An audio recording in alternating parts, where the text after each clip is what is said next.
Thiruvananthapuram corporation മറ്റ് municipal കോർപ്പറേഷനേക്കാൾ നിന്നും വ്യത്യസ്തമാണ്. ആ വ്യത്യസ്തത നിലനിർത്തി പോരുന്നത് ഭരണത്തിന്റെ സ്ഥിരാകേന്ദ്രമായ സെക്രട്ടേറിയറ്റ്, കേരള യൂണിവേഴ്സിറ്റിയുടെ ആസ്ഥാനം, നിയമസഭാ സാമാജികർ താമസിക്കുന്ന പാർപ്പിടം, അതുപോലുള്ള നിരവധി കോളേജുകൾ,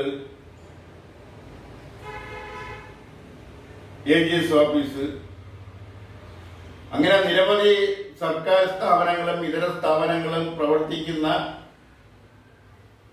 പ്രദേശമായതുകൊണ്ടാണ് മറ്റ് കോർപ്പറേഷനിൽ നിന്നെല്ലാം വ്യത്യസ്തമാണ് തിരുവനന്തപുരം മുനിസിപ്പൽ കോർപ്പറേഷൻ എന്ന് പറയാൻ കാരണം. കാലപ്പഴക്കത്തിലും തിരുവനന്തപുരം കോർപ്പറേഷൻ തന്നെയാണ് മുന്നിൽ.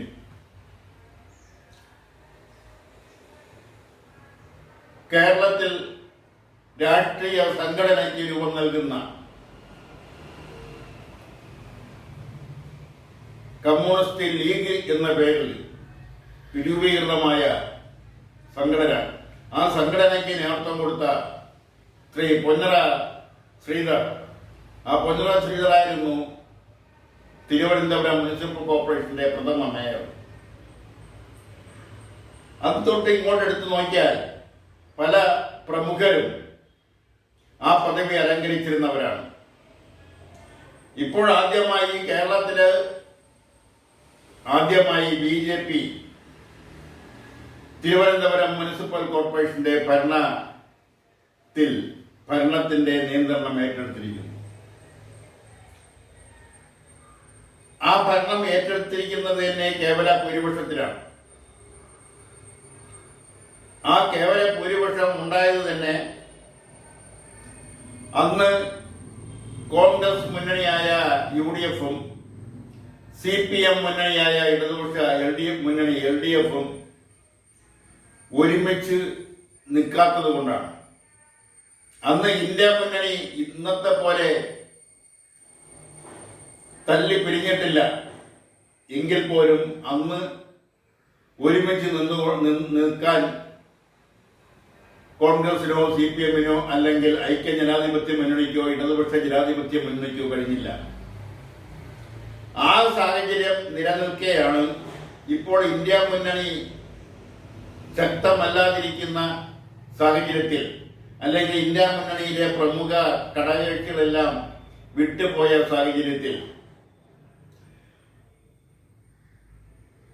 ഐക്യ ജനാധിപത്യ മുന്നണി കോൺഗ്രസ് തിരുവനന്തപുരം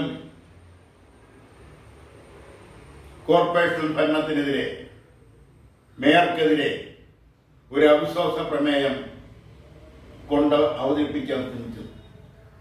അവരതിന് നോട്ടീസ് നൽകി. അവർ പറയുന്നതനുസരിച്ചാണെങ്കിൽ LDF ഇടതുപക്ഷം പിന്തുണയ്ക്കുമെന്നുള്ള വിശ്വാസം കൊണ്ടാണ് അവിശ്വാസ പ്രമേയത്തിന് നോട്ടീസ് നൽകിയെന്നാണ്. എന്നാൽ ഇടതുപക്ഷവുമായി യാതൊരുവിധ പ്രാഥമിക ചർച്ച പോലും നടത്തിയിട്ടില്ലെന്നാണ് CPIM-ന്റെ നേതാക്കൾ പറയുന്നത്. എന്തായാലും അവസാന നിമിഷത്തിൽ അവിശ്വാസ പ്രമേയത്തെ ഇടതുപക്ഷം പിന്തുണയ്ക്കില്ല എന്ന് അസന്നിഗ്ധമായി CPM പ്രഖ്യാപിച്ചത് കഴിഞ്ഞതോടെ അവിശ്വാസ പ്രമേയം അവതരിപ്പിച്ചത് കൊണ്ട് പ്രയോജനമില്ല, മാത്രമല്ല അത് അപകാശമായി തീരുമെന്നുള്ള തിരിച്ചറിവ് കൊണ്ട് കോൺഗ്രസ് അവിശ്വാസ പ്രമേയം പിൻവലിക്കുകയാണ് ചെയ്തത്. എന്തിനാണ് ഈ അവിശ്വാസ പ്രമേയം? ജനങ്ങൾ വോട്ട് ചെയ്ത് ജയിപ്പിച്ചു.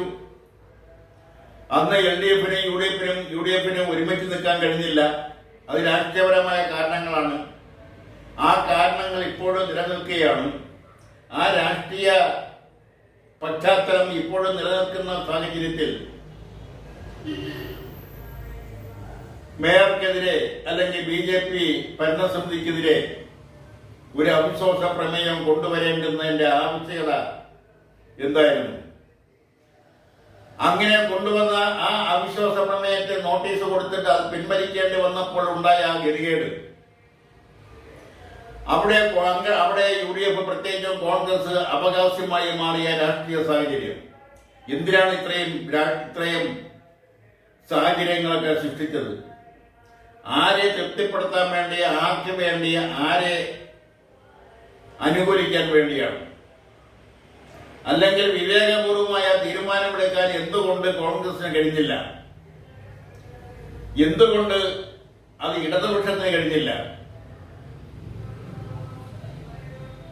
അവിടെയാണ് രാഷ്ട്രീയവും രാഷ്ട്രീയത്തിലെ അന്തർനാടകങ്ങളും തിരിച്ചറിയേണ്ടത്. പലപ്പോഴും ഇത്തരം അന്തർനാടകങ്ങൾ കേരള രാഷ്ട്രീയത്തിൽ അരങ്ങേറിയിട്ടുണ്ട്. ഇന്ത്യൻ രാഷ്ട്രീയത്തിൽ എടുത്തു പറയേണ്ടുന്ന കാര്യമില്ല.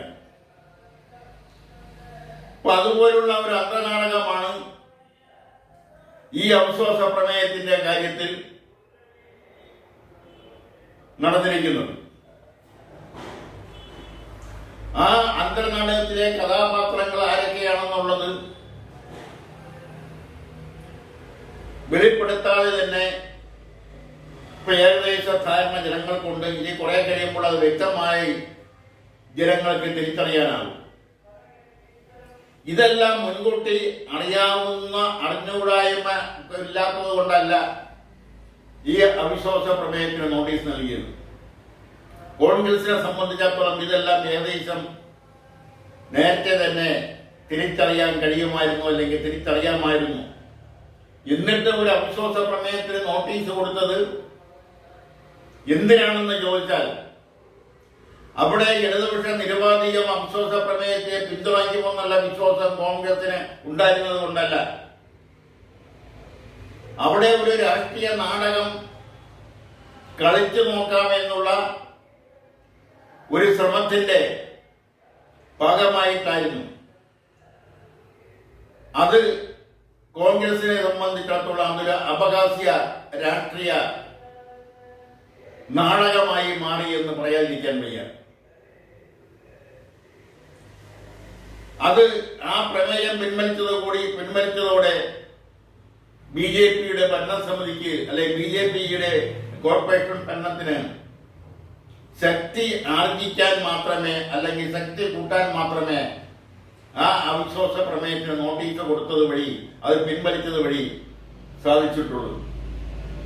ഇനിയെങ്കിലും ഇത്തരം രാഷ്ട്രീയ അന്തർനാടകങ്ങളിലേക്ക് കടക്കുന്നതിന് മുമ്പ് വീണ്ടും വിചാരത്തോടുകൂടി വരും പരായ്മകളെ കുറിച്ച് വളരെ വിവേകപൂർവവും ശാന്തമായും